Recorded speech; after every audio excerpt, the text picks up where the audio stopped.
حضرت آدم علیہ السلام کی موت کا واقعہ۔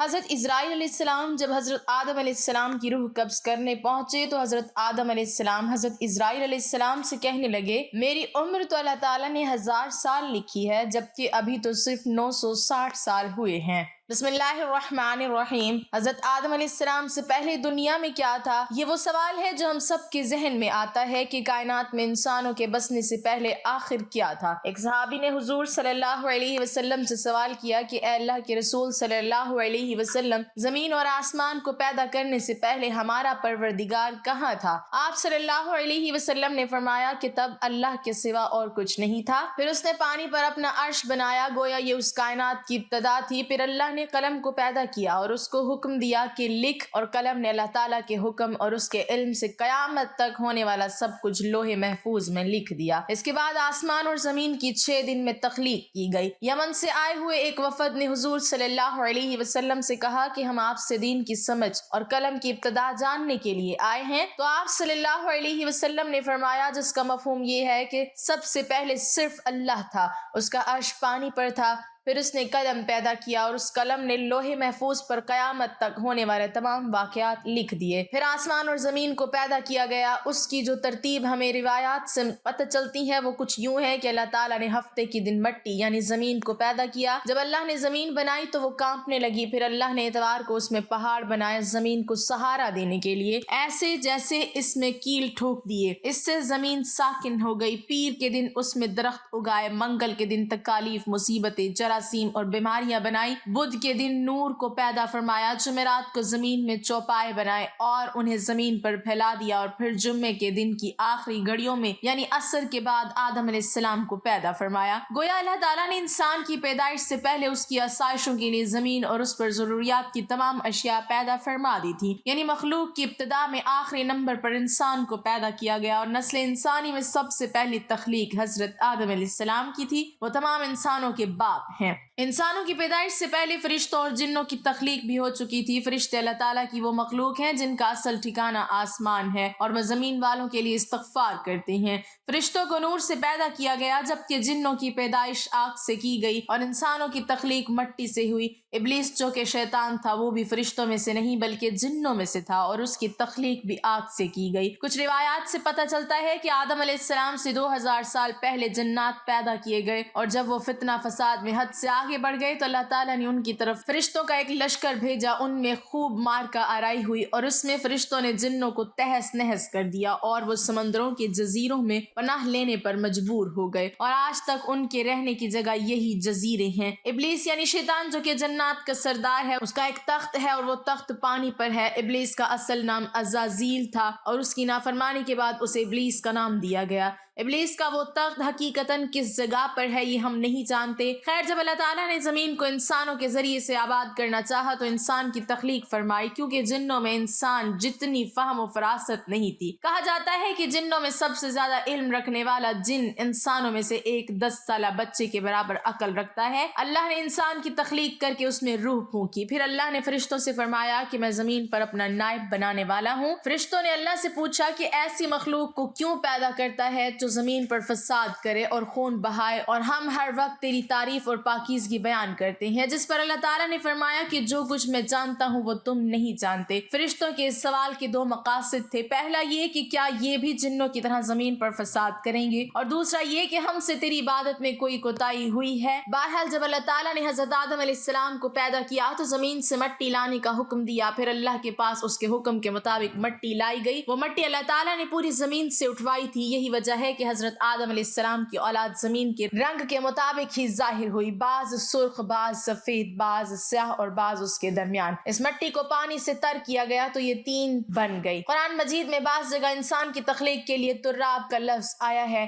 یعنی کہ خشک مٹی، اور بعض دفعہ تین کا لفظ آیا ہے جو کہ بھیگی ہوئی یا تر مٹی کو کہتے ہیں۔ جب پانی کو مٹی سے بھگویا گیا تو وہ لیسدار ہونا شروع ہو گئی، پھر اللہ تعالیٰ نے خود اپنے مبارک ہاتھوں سے اس مٹی سے انسان کا ڈھانچہ تیار فرمایا۔ اللہ تعالیٰ نے انسان کی تخلیق فرشتوں کے سپرد نہیں کی بلکہ انسان کو خود ایک مورتی کی صورت میں ڈھالا، اس کے بعد ایک مقررہ مدت تک اس کو چھوڑے رکھا، یہاں تک کہ وہ گیلی مٹی خشک ہو گئی اور اس کا رنگ سیاہ ہو گیا اور اس میں سے بدبو آنے لگی۔ پھر وہ خشک ہو کے کھنکھناتی مٹی بن گئی اور آخر آخر میں آگ پر پکی ہوئی مٹی کی صورت اختیار کر گئی، جسے قرآن پاک میں فخار کہا گیا ہے۔ اس مٹی کے لیے اور بھی کچھ الفاظ قرآن مجید میں ملتے ہیں، مثلاً ہمایون یعنی سیاہ مٹی، مسنون یعنی بدبودار مٹی، صلصال یعنی کھنکھنا کر بولنے والی مٹی۔ تخلیق آدم اللہ تعالیٰ کا ایک کرشمہ ہے۔ انسانوں کو ایک بہترین شکل عطا کی گئی۔ اس وقت انسان کا قد بہت لمبا تھا اور ان کے بعد آنے والے لوگوں کے قد گھٹتے چلے گئے۔ انسانوں میں سب سے ایک لمبا قد حضرت آدم علیہ السلام کا تھا۔ ایک روایت میں حضرت آدم علیہ السلام کا قد 60 ہاتھ بیان کیا گیا ہے۔ بہرحال جب اللہ تعالیٰ نے انسان کا ڈھانچہ بنا کر اسے خشک ہونے کے لیے ایک مقررہ مدت تک چھوڑے رکھا تو ابلیس یعنی شیطان اس کے ارد گرد چکر کاٹنے لگا۔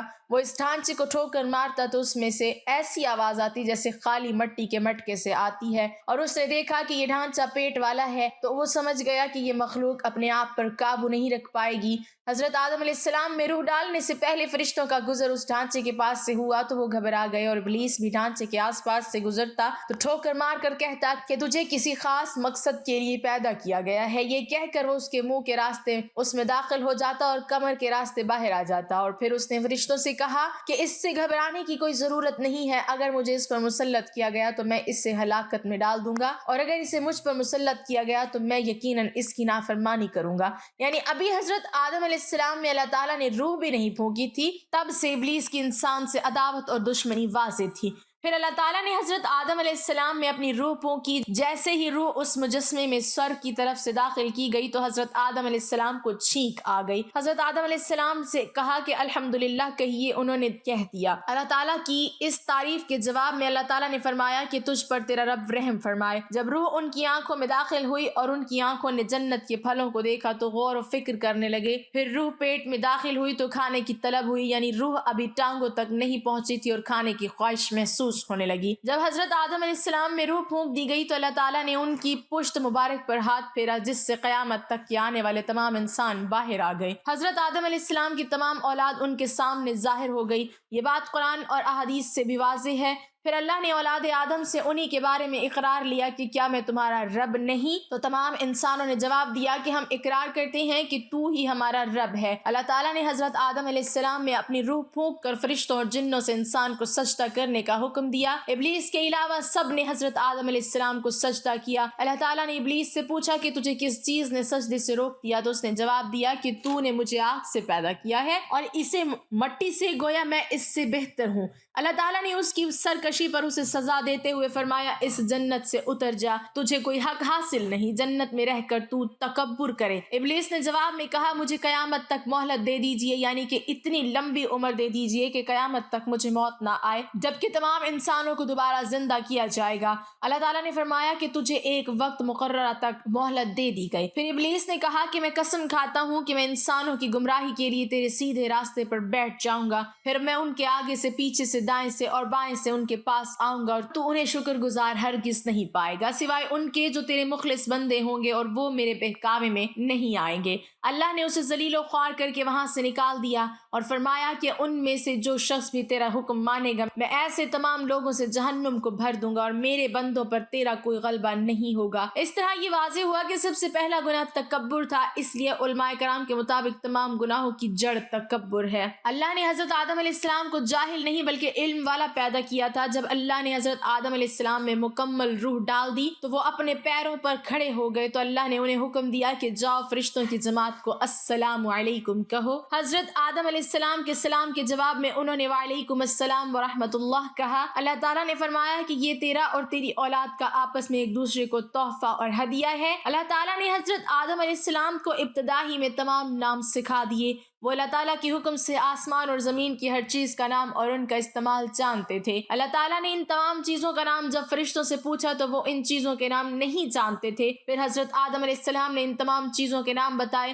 تب اللہ تعالیٰ نے فرشتوں سے فرمایا کہ کیا میں نے تمہیں نہیں کہا تھا کہ میں وہ جانتا ہوں جو تم نہیں جانتے؟ پھر ایک روز جب حضرت آدم علیہ السلام سو رہے تھے تو اللہ تعالیٰ نے ان کی بائیں پسلی سے حضرت حوا علیہ السلام کو پیدا فرمایا اور انہیں حضرت آدم علیہ السلام کا ہم سفر بنایا۔ جب حضرت آدم علیہ السلام بیدار ہوئے تو انہوں نے حضرت حوا علیہ السلام کو پاس بیٹھے دیکھا۔ انہوں نے پوچھا کہ تم کون ہو؟ انہوں نے جواب دیا کہ میں عورت ہوں۔ حضرت حوا علیہ السلام قیامت تک آنے والی تمام عورتوں میں سب سے زیادہ خوبصورت تھیں۔ حضرت آدم اور حضرت حوا علیہ السلام دونوں جنت میں رہتے تھے۔ انہیں نور کا لباس پہنایا گیا جب ابلیس نے انہیں گمراہ کرنا شروع کر دیا اور اللہ تعالیٰ نے جس درخت کے پاس جانے سے انہیں منع کیا تھا، شیطان نے انہیں وہی کھانے پر مجبور کر دیا اور اس پر جھوٹی قسمیں بھی کھائی۔ انہوں نے اس درخت سے کھا لیا اور اللہ تعالیٰ کی نافرمانی کے مرتکب ہوئے۔ اللہ تعالیٰ نے ان سے نور کا وہ لباس لے لیا اور وہ برہنہ ہو گئے۔ وہ اس درخت کے پتوں سے اپنے آپ کو ڈھانپنے لگے، لیکن اس گناہ کے بعد غرور و تکبر کی جگہ وہ اللہ تعالیٰ سے معافی مانگنے لگے اور اس کی مغفرت کے طلبگار ہوئے۔ اس سے یہ بتایا گیا کہ خطا انسان کی فطرت کا حصہ ہے، کیونکہ وہ فرشتوں کی طرح معصوم نہیں ہے۔ پھر اللہ تعالیٰ نے انہیں جنت سے نکل جانے کا حکم دیا اور فرمایا کہ تمام زمین پر رہو اور تم ایک دوسرے کے دشمن ہوگے۔ پھر وہ دونوں زمین پر اترے اور انہی کے ساتھ ابلیس بھی زمین پر اترا۔ حضرت آدم اور حضرت حوا علیہ السلام نے اپنے رب سے معافی کے کلمات سیکھے۔ ایک روایت کے مطابق حضرت آدم علیہ السلام کو ہند میں جبکہ حضرت حوا علیہ السلام کو جدہ میں اتارا گیا۔ پھر وہ ایک دوسرے کو ڈھونڈنے لگے اور آخرکار میدان عرفات میں ان کی ملاقات ہوئی۔ حضرت حوا علیہ السلام نے 20 ولادتوں میں 40 بچوں کو جنم دیا۔ ہر ولادت میں ایک لڑکا اور ایک لڑکی پیدا ہوتی تھی۔ سب سے پہلا جوڑا قابیل اور ان کی بہن کمین کا تھا۔ اس طرح زمین پر نسل انسانی کی افزائش شروع ہو گئی۔ حضرت عبداللہ بن عباس رضی اللہ تعالیٰ عنہ نے ارشاد فرمایا، بے شک اللہ پاک نے آدم کو جمعے کے دن عصر کے بعد پیدا فرمایا اور آپ کو ظاہری زمین کی ایک مٹھی مٹی سے پیدا فرمایا، اس لیے آپ کو آدم کہتے ہیں اور آپ کی اولاد کو آدمی یعنی آدم والا کہتے ہیں۔ حضرت آدم علیہ السلام کا مبارک خمیر جس مٹی سے تیار ہوا، اس سے بچ جانے والی مٹی شریف سے کھجور کا درخت بنایا گیا، جیسا کہ حضرت مولا علی رضی اللہ تعالیٰ عنہ بیان کرتے ہیں کہ حضور صلی اللہ علیہ وسلم نے ارشاد فرمایا، کھجور کا احترام کرو کیونکہ یہ تمہارے والد حضرت آدم علیہ السلام کی بچی ہوئی مٹی سے پیدا کی گئی ہے۔ اللہ پاک نے حضرت آدم علیہ السلام کو بغیر ماں باپ کے مٹی سے پیدا فرمایا۔ اللہ پاک نے حضرت آدم علیہ السلام سے حضرت بیوی حوا کو پیدا فرمایا۔ حضرت آدم علیہ السلام نے ان کی طرف دست محبت بڑھانے کا ارادہ کیا تو فرشتوں نے عرض کی، اے آدم ٹھہر جائیں، پہلے ان کا مہر ادا کریں۔ آپ علیہ السلام نے فرمایا، ان کا مہر کیا ہے؟ فرشتے نے عرض کی، ان کا مہر یہ ہے کہ آپ ہمارے سردار محمد مصطفیٰ صلی اللہ علیہ وسلم پر 3 یا 10 مرتبہ درود پاک پڑھیں۔ چنانچہ آپ علیہ السلام نے درود پڑھا اور فرشتوں کی گواہی سے آپ کا حضرت بی بی حوا علیہ السلام سے نکاح ہو گیا۔ اس سے معلوم ہوا کہ نبی پاک صلی اللہ علیہ وسلم پر موجود چیز کے لیے وسیلہ ہے، یہاں تک کہ اپنے والد حضرت آدم علیہ السلام کا بھی وسیلہ ہے۔ حضرت آدم علیہ السلام نے 960 برس کی زندگی پائی، جبکہ آدم علیہ السلام کی زندگی 1000 سال کی تھی، کیونکہ جب حضرت آدم علیہ السلام جنت میں تھے تو اللہ تعالیٰ نے حضرت آدم کو ان کی تمام اولاد جن جن کو نبوت ملنی تھی، ان کی شخصیت، ان کی عمر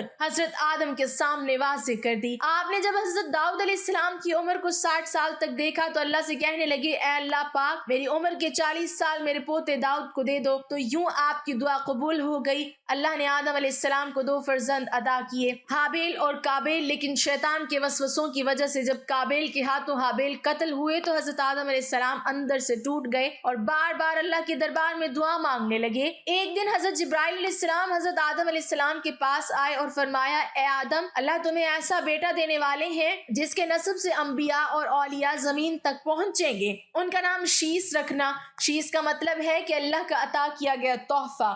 اور یوں اللہ نے آدم کی نسل کو زمین پہ بھیجا۔ جب حضرت آدم علیہ السلام کا آخری وقت آیا تو آپ نے اپنے بیٹوں سے کہا کہ میرا دل کرتا ہے کہ میں جنت کا پھل کھاؤں۔ آپ کے بیٹے زمین پر جنت کے پھل ڈھونڈنے لگے۔ اچانک سے ان کو فرشتے ملے اور کہنے لگے، اے بنی آدم کہاں جا رہے ہو؟ انہوں نے کہا، ہم اپنے بابا کے لیے جنت کا پھل ڈھونڈ رہے ہیں۔ ان فرشتوں نے کہا، جاؤ تمہارے بابا چند دنوں کے مہمان ہیں۔ تمام فرزند دوڑتے ہوئے آپ کے پاس پہنچے۔ آپ بستر بیماری پر اللہ کا ذکر فرما رہے تھے، بس اتنے میں موت کا فرشتہ آن پہنچا۔ جیسے ہی حضرت حوا نے موت کا فرشتہ دیکھا تو حضرت آدم سے لپٹ گئیں۔ حضرت آدم علیہ السلام نے فرمایا، اے حوا مجھ سے دور ہٹ جائیں، ایک مرتبہ پہلے بھی آپ کی وجہ سے جنت سے نکالا گیا ہوں، آج اللہ اور ان کے فرشتوں کے درمیان حائل نہ ہو۔ پھر آپ ان فرشتوں سے مخاطب ہو کر کہنے لگے، اے فرشتہ موت کیا بھول تو نہیں ہو گئی؟ میں نے اللہ سے سنا تھا کہ میری عمر 1000 سال کی ہے، ابھی تو مجھے 960 برس ہوئے ہیں۔ ملک الموت نے کہا، اے اللہ کے نبی آپ نے خود ہی فرمایا تھا کہ آپ کی عمر کے 40 سال آپ کے پوتے حضرت داؤد علیہ السلام کو دے دیے جائیں۔